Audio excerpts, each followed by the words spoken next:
Et on continue cette série avec le nouveau chapitre où l'on va parler des énumérations. Alors cette petite merveille qui s'appelle les énumérations, c'est ce qui va permettre de définir un groupe de valeurs constantes selon les besoins de notre projet.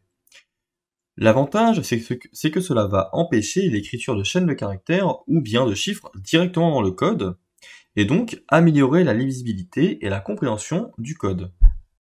Et évidemment, ce concept n'est pas nouveau, il existe déjà dans des langages tels que le Java ou le C#. Et je vous propose maintenant d'aller sur votre IDE préférée pour vous mettre à coder. Donc sur mon fichier TS, on va faire du coup des démonstrations des énumérations en TypeScript. Ce que l'on va faire d'abord, c'est comparer avec un cas sans énumération. On peut imaginer qu'un programme, une API ou n'importe quoi nous retourne une réponse, donc on va créer un objet réponse, voilà, qui ne contient rien, c'est vraiment pour l'exemple. On pourrait se dire que du coup, on veut traiter cet objet et on veut du coup utiliser des conditions. Alors, on peut dire si jamais notre réponse est égale à 12, alors on va faire quelque chose.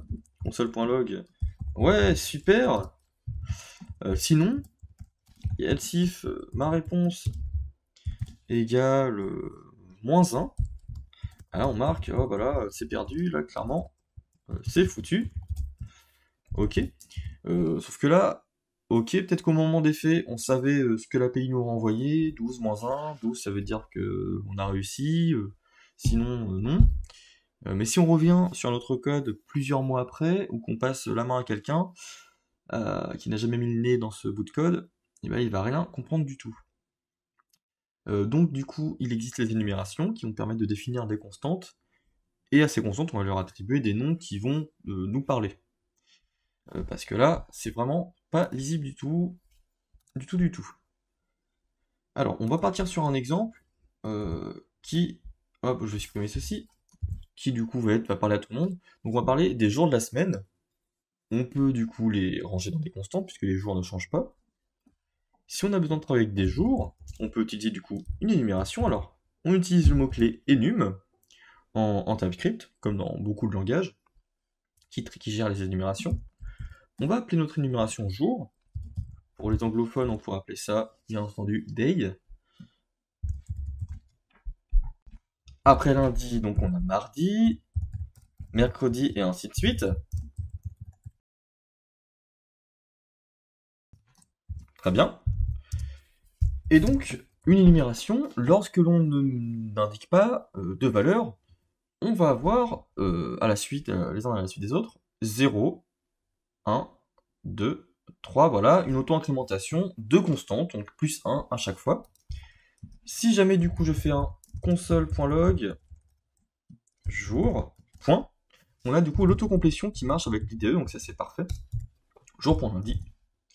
Je vais pouvoir du coup utiliser un TSC pour compiler mon fichier TypeScript, node index 0, jour.dimanche.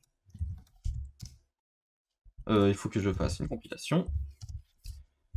Node index 6. Voilà. Alors là, par contre, on va avoir un petit souci niveau performance, puisque si l'on regarde notre fichier JavaScript, tac, là on se rend compte, oula, qu'est-ce que c'est dégueulasse. Et bien en fait, les énumérations ne sont pas dans la norme ECMAScript, donc forcément la transcompilation est vraiment affreuse. En fait, on a la possibilité de corriger ça en ajoutant un mot-clé très simple. Il faut déclarer l'énumération jour comme étant une constante. C'est évidemment ce qui est recommandé, puisque là, au niveau des performances, on n'est vraiment pas bien du tout. On l'a vu d'ailleurs lorsqu'on exécute notre TSC, ça prenait une seconde.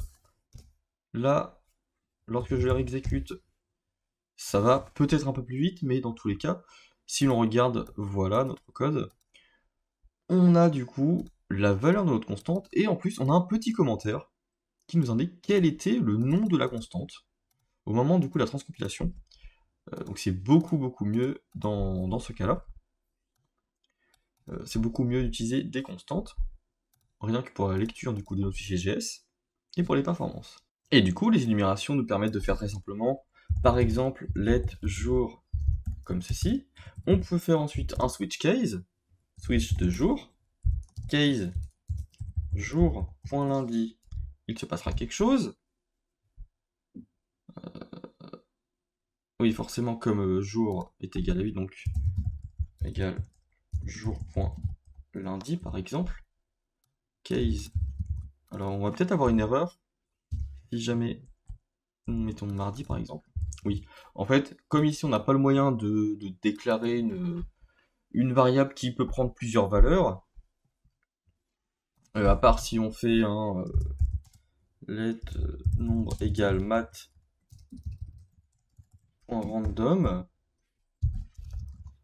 if nombre est supérieur à 0.1 par exemple,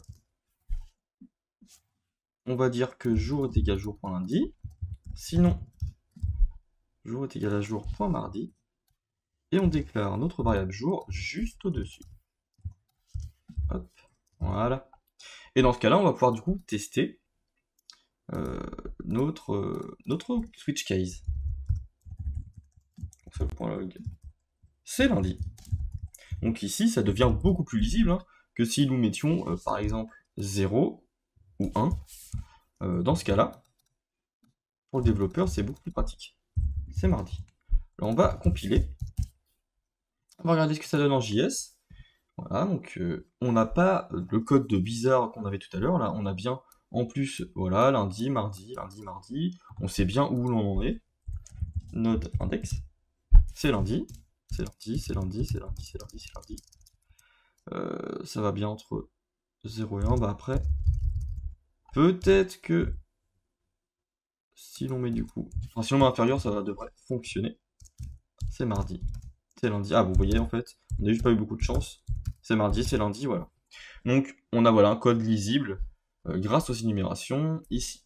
Et on a la possibilité d'ajouter des valeurs aux constantes d'énumération. Donc on va recréer une énumération. Donc je vous propose d'effacer tout le contenu de votre code. Et on va créer une énumération, donc const enum, http response. On ouvre les accolades. Et donc ce que l'on peut écrire, c'est par exemple OK et not found. Donc pour les développeurs web, pas compliqué, on utilise le statut code 200 lorsqu'une réponse est OK et 404 lorsqu'une réponse n'est pas trouvée. Donc voilà, à quoi pourrait servir une telle énumération. Donc si jamais on doit recevoir une réponse d'un serveur web et que l'on doit du coup tester, alors let response, if response est égal à http response.ok, alors console.log, ok, et là tout de suite le code il nous part directement, on sait très bien où l'on doit écrire notre code lorsque la réponse est bonne ou alors lorsque la réponse est fausse. If else, ici comme on a que deux cas possibles, ce serait parfait pour ce cas-là.